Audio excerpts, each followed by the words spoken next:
This is Mr. A. Mr. A wants to run for office because he'd like to bring his own ideas into the government, and because he believes he is a competent representative of his constituency. He is doing well in the polls and has been touring his riding to ensure that he continues to do well. This is Mr. B. He's also running for office and is trying to win votes from the same people as Mr. A. Mr. B has been talking to many of the constituents, and he's been saying some pretty hurtful things about Mr. A in an attempt to discredit him.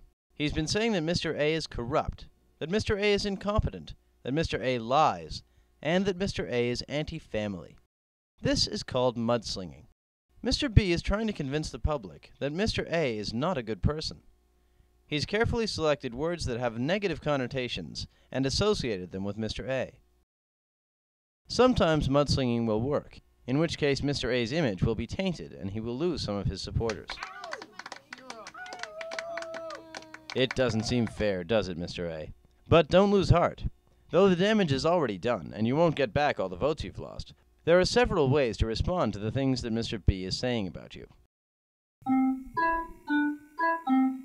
The most logical way to counter Mr. B's comments is to dismiss them as lies. Remember not to use the same words as Mr. B. If they hear these words too often, it's more likely they'll remember them. Instead, positively reinforce your good name with new words like confidence, hard work, commitment, and as always, freedom. In some cases, what Mr. B is saying about you could be true. After dismissing his statements as false, it's best to divert the audience's attention away from this issue towards something they feel very strongly about. It's best to do this quickly. This is called a red herring. In some cases, you yourself might choose to mudsling. You'll have to convince your constituents that if they vote for Mr. B, more bad things will happen than good. Similar to Mr. B's tactics, choose words with negative connotations to associate with your opponent and his platform.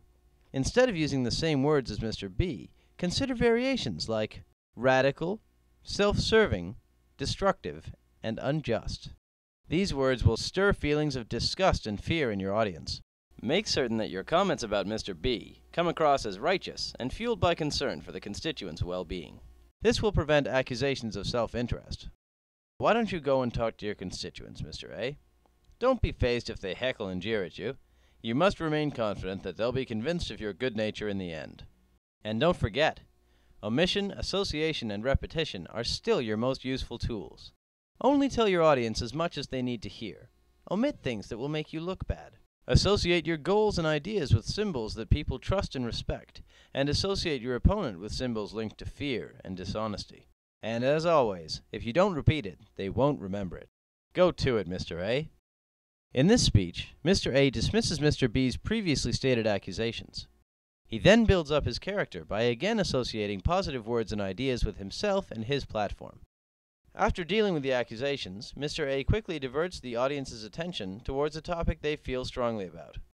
Mr. A now tries to identify with his audience. He then paints Mr. B as a villain that he wishes to protect his audience from.